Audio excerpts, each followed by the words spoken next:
Fala pessoal, mais um Direto da Fonte aqui para vocês e novamente nós estamos com a LG aqui conosco. Aqui ao meu lado está o Marcel Inhauser, ele é especialista de produtos mobile da LG. E Marcel, você está aqui hoje para falar sobre o que especificamente? Tudo bem, Renan? Tudo bom? Tudo bem, galera, para falar sobre o LG G4, nosso novo lançamento aí foi anunciado nos últimos dias e vamos falar um pouquinho a respeito dele. É isso aí. Então, Marcel, para a primeira perguntinha logo de cara aqui, qual que é o público-alvo, né? Para quem que a LG fez esse produto? Vamos lá. O LG G4, Renan, é um produto que tem a intenção de atender a qualquer usuário de smartphone que queira um aparelho bom, um aparelho com uma performance top. E mais especificamente, 2 pontos. A respeito de tela, a gente já vem falando desde o G3, né? O diferencial de tela que nós temos com as telas IPS tem um diferencial importante no G4 que a gente vai entender. A questão do design, a gente trouxe várias opções de design, então para o usuário que quer um aparelho com um design diferente em relação ao que a gente já tem no mercado e talvez principalmente a questão de câmera. Tá?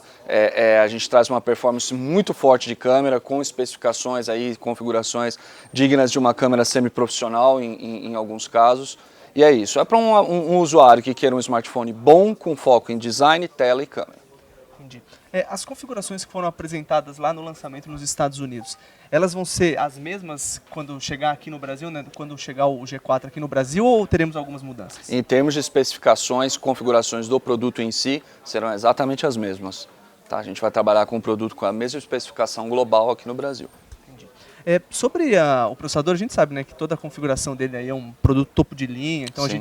no próprio review que a gente já postou, a gente viu que ele teve também um desempenho bem bacana com diversas aplicações, mas a gente viu, né, que o processador dele é um Snapdragon 808 e o G-Flex, que é um outro membro da família de smartphones da LG, ele traz um 810. Isso será que não pode causar alguma dúvida na cabeça do usuário, alguma confusão? Por exemplo, poxa, o cara às vezes meio leigo pode pensar, puxa, o 808 é pior que o 810. Tem alguma diferença nesse desempenho?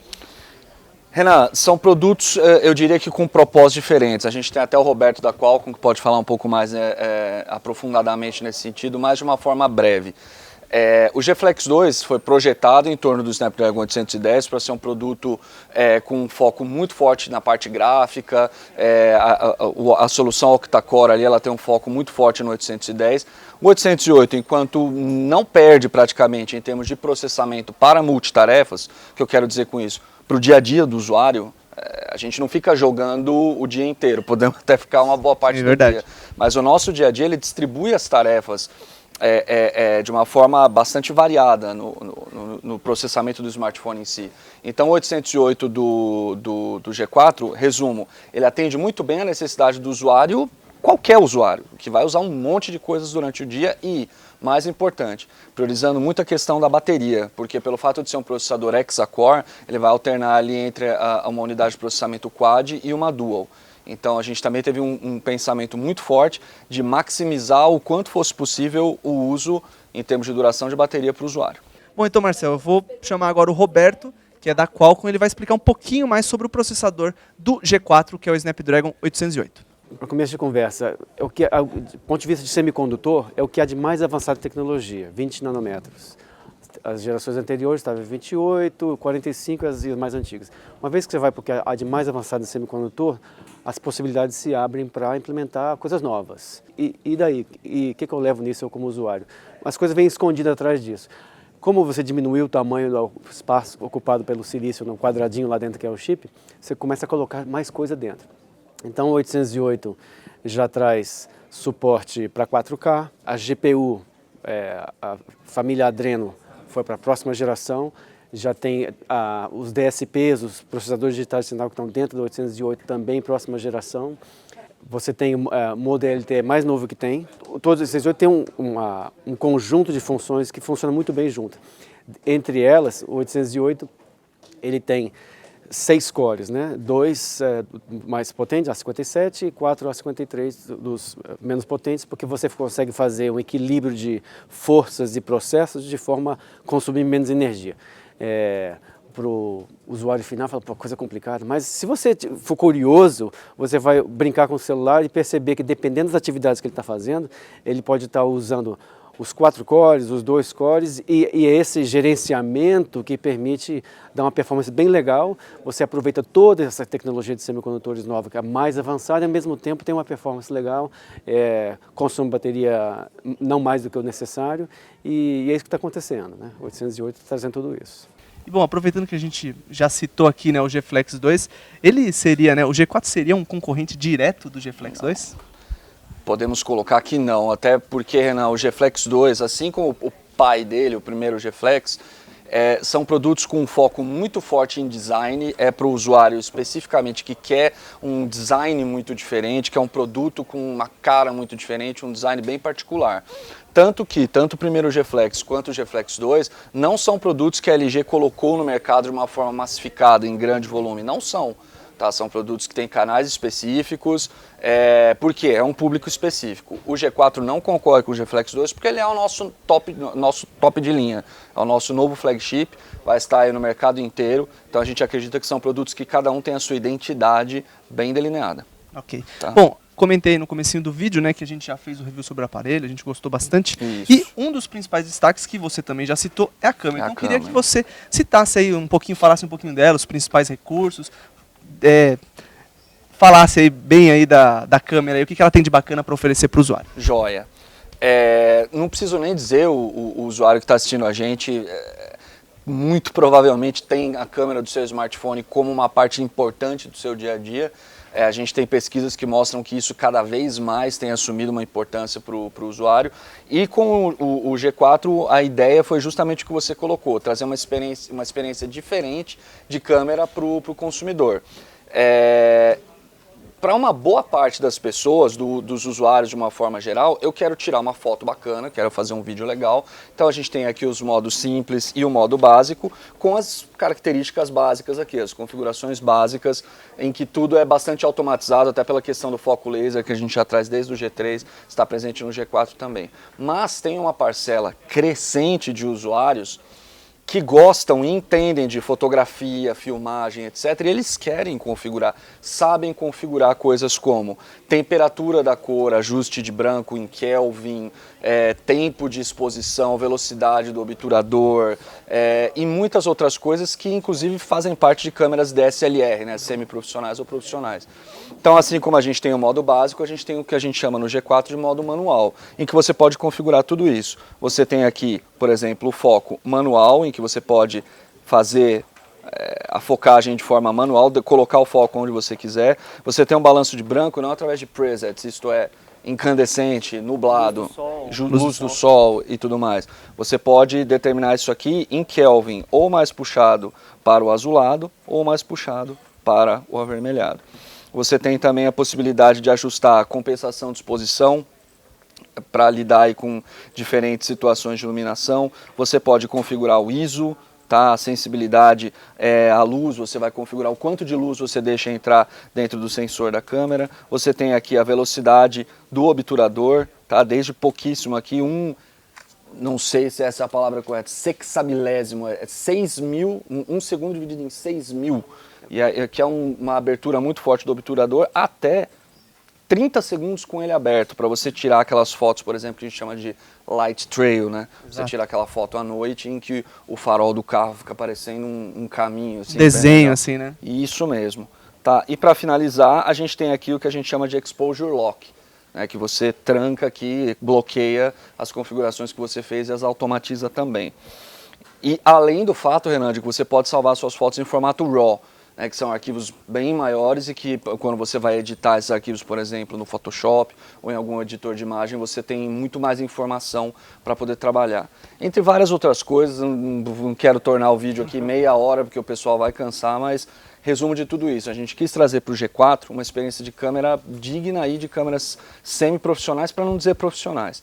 Além de, para terminar, o fato do G4 ser o primeiro produto, muito possivelmente, à época do lançamento, ele ainda será o primeiro produto, o mercado é dinâmico, mas a gente acredita que será, a ter uma selfie câmera de 8 megapixels. Tá? Então você tem a possibilidade aqui de tirar selfies de 8 megapixels e com todos os recursos que a gente já trabalha, como o Quick Selfie, abriu, fechou a mão, ele já tira a sua selfie, flash virtual na câmera frontal, para ambientes escuros e muito mais. a parte da abertura também, né, de 1.8 também, que é um grande destaque dela. Que né? é extremamente importante para a gente finalizar. O G4 é o único produto no mercado global no momento que tem uma lente com fator de abertura 1.8. Quanto menor o número, menor é a abertura e com isso mais luz entra através da lente e mais rápida é esta lente. Então você até tem produtos no mercado com fatores de abertura 2.0, 1.9, mas com 1.8, uma lente extremamente clara e rápida na câmera traseira do G4, ele é o único produto que possui. E o sensor é de 16 megapixels, tá? Pra gente completar. Isso aí. Fala um pouquinho agora sobre o carregador. O G4, lá no lançamento em Nova York, Tá. rolou alguns rumores, aí a LG disse que não ia ter o suporte ao Quick Charge 2.0 da Qualcomm, agora disse que vai ter. E aí, vai ter, não vai ter? E sobre o que virá na embalagem, ele traz algum carregamento mais veloz? Vamos resolver aí essa confusão, entre aspas. A solução de carregamento rápida nós estamos chamando de Fast Charging LG, por quê? Porque ela funciona com base no Quick Charge 2.0 da Qualcomm, mas para a gente poder efetivamente chamar isso de Quick Charge 2.0, você precisa utilizar um carregador da Qualcomm, ou melhor dizendo, certificado pela Qualcomm. Enquanto no G4 a gente vai colocar um carregador de alta amperagem, porém é um carregador da LG. Tá? No final das contas, Renan, o efeito é o mesmo. Você tem uma solução de carregamento rápido, dependendo de vários fatores, como a tomada que você vai utilizar e tudo mais, você pode carregar até 60% da bateria em algo entre 35 a 40 minutos. Então, resumo de tudo isso, ele tem uma solução de carregamento rápido que funciona baseada no Quick Charge 2.0 da Qualcomm, mas que a gente chama de Fast Charging da LG, porque o carregador é proprietário LG. Ok. Tá bom, uma última perguntinha. Qual que o preço aí, né? Nos Estados Unidos ninguém falou sobre preço e tal. Você já pode falar algum preço sugerido do G4 e quando ele estará disponível à venda? Infelizmente, até porque a gente ainda tem isso bastante em definição, que eu posso colocar até dentro de situação cambial e tudo mais. É que o nosso objetivo é trazer o G4 o mais acessível possível para o usuário, óbvio, dentro de um produto com as especificações dele, tá? Mas ainda está em definição realmente. A gente vai fornecer essa informação um pouquinho mais para frente. Outro detalhe também é sobre as capinhas, né? Eu esqueci aqui de citar. Perfeito. O que foi confirmado na época, que iam chegar as 3 capinhas de plástico, né? Era Isso. a prateada, vou falar aqui legalmente, a prateada, Isso. a branca e a preta, e a de couro marrom. Mas a gente estava conversando aqui fora, vai chegar uma outra de couro também, é isso? Exatamente. A gente tem 3 edições de policarbonato confirmadas para o Brasil, que são essa daqui, que é a Titanium, e nós vamos ter mais 2 também, a dourada e a branca. A dourada também ela é metalizada, já a branca é o que a gente chama de policarbonato ceramizado, isto é, ele tem um aspecto de porcelana, mesmo cerâmica, branco, bastante brilhante. E a gente tem também, Renan, as versões de couro natural, tá? Como você colocou, a marrom já estava confirmada à época, desde das primeiras matérias e tudo mais, vai estar disponível e temos confirmado também para o Brasil a versão de couro natural preto. Vão estar disponíveis. Tem alguma intenção de trazer as outras cores que estavam lá no lançamento aqui para o Brasil? Isso ainda está em definição. A preta é um exemplo disso que você está colocando. A princípio não viria, mas o interesse foi tão grande nessa variação de couro preto que a gente resolveu trazer. E eu não descarto que esse mesmo fato aconteça com várias outras cores que tem disponíveis, como o vinho, tem até azul, amarelo e tudo mais. Mas confirmado para o Brasil no momento, couro natural marrom e couro preto. Salientando, Renan, que isso aqui é couro legítimo, tá? É como de jaquetas, sapatos que tem pessoas que têm há muitos anos e tá lá firme e forte e tudo mais. A gente tem a intenção de trazer um produto que tem um acabamento diferenciado e com o mesmo nível de resistência. Beleza. Para terminar, Bom, só eu vi que tem a capinha aqui, a tem. Quick Circle, é isso? Exatamente. Ela estará entre os acessórios disponíveis aí, ela não vai vir na embalagem. Não, Tá. ela é um acessório disponibilizado à parte e tá muito bacana a interface, tá? Já tem até alguns adicionais em relação ao que a gente trabalhava com a Quick Circle do G3. Você tem a possibilidade aqui de configurar vários mini aplicativos, você instala mini aplicativos para a capinha, tem joguinho, tem vários mini aplicativos disponíveis, tira foto com a capinha fechada e tudo mais. Então, Quick Circle é algo que a gente preza bastante dentro do nosso portfólio de acessórios. Beleza, Marcelo, acho que a gente tratou de todos os assuntos, Joia. então tá bem completado. A gente tem aqui no nosso canal, a gente tem tem unboxing, tem hands-on, já tem o review e agora nós temos aqui a palavra, né, oficial da LG com você, Marcel. Obrigado por ter aceitado o nosso convite mais uma vez. Imagina, o prazer é nosso, queria agradecer, porque sempre que a gente faz vídeos com vocês, o retorno é sempre muito bom. A gente recebe feedbacks dos usuários que são importantes, tanto para o positivo, quanto também para o que a gente precisa melhorar. A gente analisa tudo isso e leva em conta na hora de projetar os nossos produtos, saber o que a gente traz para o Brasil. Bom, pessoal, o Marcel não pôde falar do preço do G4, mas o G4 já foi lançado e os preços estão aqui no link na descrição. Lá você encontra as melhores ofertas, vê as lojas mais confiáveis de acordo com a avaliação do EBIT, lê a análise de outros usuários e a avaliação de um especialista. Dá para ver o histórico de preço para analisar se está barato ou não. Dá também para colocar um alerta de preço. Quando o produto chegar no valor que você quer pagar, o Bom de Faro te avisa. E para ficar ainda mais fácil, dá para fazer tudo isso direto no smartphone ou tablet com o aplicativo Bom de Faro. Tem para iPhone e Android. Dá para comparar preço até na loja, na frente do vendedor. Aí o cara nunca mais vai te enganar. Baixa lá que é bem legal. Bom, Marcel, obrigado aí. Eu que agradeço. Valeu. Um abraço. Pessoal, até o próximo Direto da Fonte. Tchau.